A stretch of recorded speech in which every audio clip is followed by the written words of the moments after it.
and welcome. I'm Curtis Stage.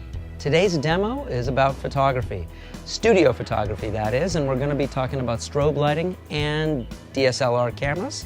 We're going to be doing product shots with glass, which is not the hardest thing to shoot, but there's some tricks that we need to know. So we're going to talk about what lenses to use, what settings on the camera, what settings on our strobe lighting is the best for product photography.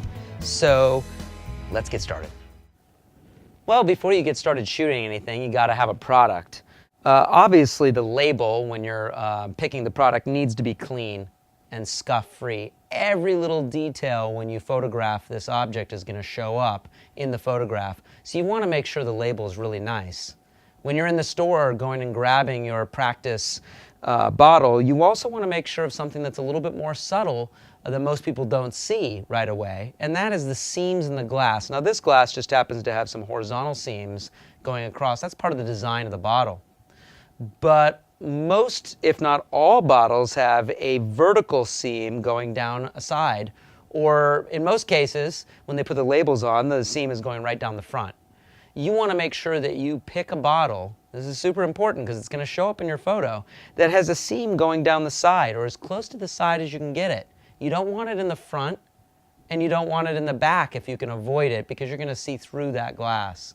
So try to find a bottle that has a seam going down the side. Out of all the bottles on the shelf when I was in the store to get this bottle, this was the only one that had the seam going down the side. And luckily for me, the label was nice. Okay, once we've picked out our product, the next thing we want to do is we want to talk about some of the materials that you're going to need on hand to take a photograph.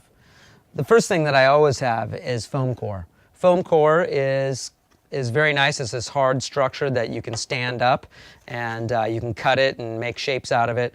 But foam core is great for bouncing light off from the strobe lights back onto the product. So you want to have varying sizes of that in white, because white is going to bounce it back onto the product. You can also have black, and that will then act like a flag. So a flag is going to block light from getting on the product. So it's nice to have both of those. The other thing that I like to have, in case, especially if I don't have any black foam core, is I like to have black tape, and this then will cover a couple bases for me, so I can make flags out of black tape by taping them on the front of the foam core. That's pretty good there.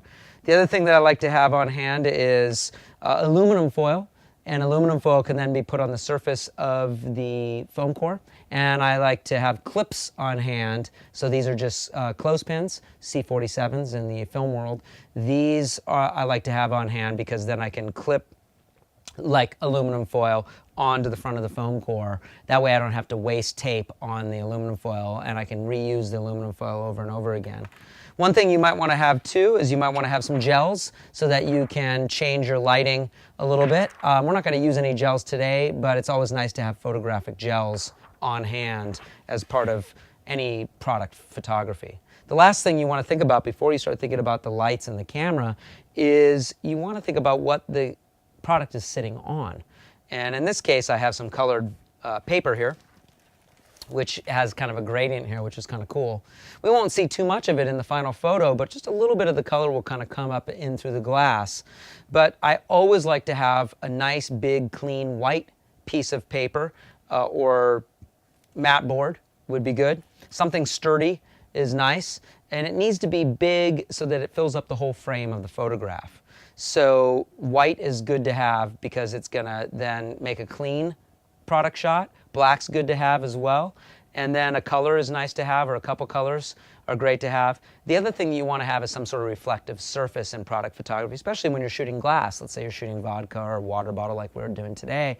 You want to have some sort of reflective glass so that it looks like there's a reflection down in the surface of what it's sitting on. So a big piece of glass is nice. Now I don't have a big piece of glass here, but what works really well also is plastic.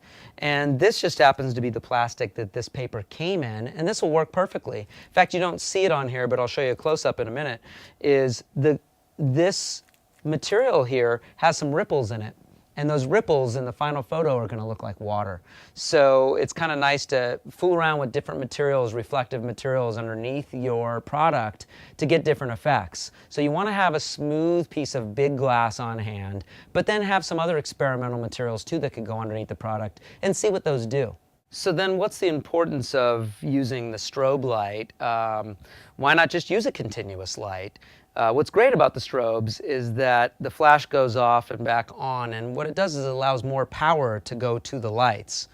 We'll talk about that more in a second in detail, but with continuous light, you can't have as much power going to the lights, thus less light is coming out of them. With a strobe, since it's only flashing really quick, you can have a lot more power go to the lights quickly when you release the shutter on your camera, and it's going to light the scene more. The other great thing about the strobes, of course, is that they're not happening on the top of your camera like this flash is right here. The distance between this flash and my subject is a set distance, and it's right in their face. It's straight on. So what's great about strobe lighting, or any lighting actually, even continuous lighting that's off camera, but strobes in particular, when I press release and these strobes are off camera, I can put them wherever I want. So these strobes will be synced to our camera today, and I can move these lights back and forward to create different effects. So if I wanted to take this light back a little bit, it would soften up my scene. And if I moved it forward, of course, it would create a harsher light on the object. So the great thing about strobes is that you can get creative in where you place the light according to the product or the person or the object that you're shooting. So it's really important to be able to control your light as a photographer, and that's what strobes allow us to do. Now, what do we have on these strobes? Now this is the head right back here of the strobe, and I have what's called a softbox, and there's many different kinds of shapes and sizes of softboxes that you can purchase, but this is just a kind of a generic one, and it's a good size to shoot photography for products. It's a decent size for shooting portrait work as well. You can get bigger ones, and you can get different shapes of light boxes, but these are standard size, and they can turn both right vertical, so you can get a horizontal or you can get a vertical. So this is just turning right on the head here of this light. I can just turn this softbox just like this. It's pretty cool. So I can get different shots by able to change the angle of this and change the direction of the softbox. The other kind of light that we have in here is with the umbrella reflector. So what this is doing is the light is flashing into the umbrella and then bouncing back, kind of like our foam core board that I talked to you guys about earlier. It's bouncing back on our subject matter. So it creates a different kind of light than the softbox. What does the softbox do? Well, you can see it over here. The light is, and this is continuous light on here, I have to have it to show you, but essentially the light is going around inside this box and creating a nice evenly diffused, this is silk material right here, and it's creating a nice evenly diffused light that we can control a lot better. And that umbrella light is not as evenly diffused as this light is, and it's a little harsher. So a lot of times with umbrellas, you use those as fills, or you use those and you move them further away from the subject. You'll see that I'll have this light really close up to the bottle when we shoot this, and that umbrella might be further away because it's a little bit stronger in terms of its light reflection back onto the bottle. Now, to use strobes, there's a lot of power that's involved, and that's why we use a power pack like this that the lights get plugged into. These strobe lights don't get plugged into your wall in your house or your studio. This power pack gets plugged into the wall, and then the lights get plugged into this. And the power gets stored, how it works is the power gets stored up in here. What it does is it's like kind of like a battery. And it stores the power up, and when you hit the shutter release and the flashes go off, then the right amount of power goes through the cables to the lights so that you're not blowing out any fuses in your house, and B, you're also not burning your lights out. So this controls the power that goes to the lights, and it also saves the power in your house or your studio. So it's a vital part of strobe photography. And there's various sizes. This is a little guy that I like. This is Dynalite. Then I have this old Norman one that obviously is much bigger, and can handle more lights on it. But they all do about the same thing. They basically control the power of your lights. So this one, let's talk about some of the things that are occurring on the one that we're using for today's shot. This just happens to be a Dynalite. I like this little guy.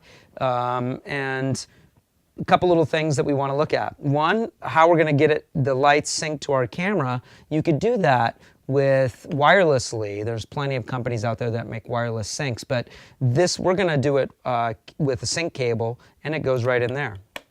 So that's pretty nice. The other thing we want to do is we want to learn how to plug the cables into the power pack. So what's really important about any cables is that you want to look at the prongs and you want to make sure that they're facing the right direction, and you want to put them in the right direction, and you never want to jiggle side to side. Now the other thing this company did is they put a little white strip there so you can really see where this goes, and it goes towards the top. So you're going to get them lined up right. So then you just slide that in, and you never jiggle it. It's not hard to get it in there, but you never jiggle it side to side. You always just straight in, and let me move that back, sorry. So you just go straight into the power pack, and you're not forcing it. So it's really important that you put it in the right way and take it out the right way as well. So taking it out needs to be smooth, and you never turn it while you're taking it out. So there you go. That's how we get that in. Now one important thing, and I'm going to take this out just so we can look at this next part, is that these lights are not only strobe, but they're also what's called modeling lights for our continuous light. So here's the little buttons here to control the modeling lights, and you can go full power or you can turn the power down, and the modeling lights are never as powerful as the strobe. They're basically like having light bulbs, you know, whatever wattage you've got going, but they're never going to flash as bright as the strobe light's going to flash. Remember, this thing is holding a bunch of power, and it's like a bolt of lightning going off when you fire off your camera. So the continuous lights are not, even though they're full power on here, they're never going to get as bright as your strobe. But how you control the brightness of the strobe is right down here. So all of these boxes have power variations on them, and you can go full power. So it's not the same full power as right up here with the modeling light. This full power is controlling the power of the actual strobe light. So for today's shoot, I'm going to turn this way down, but you always want to play with this and, you know, kind of take some test shots at different levels of power on here to see what is working right with your camera.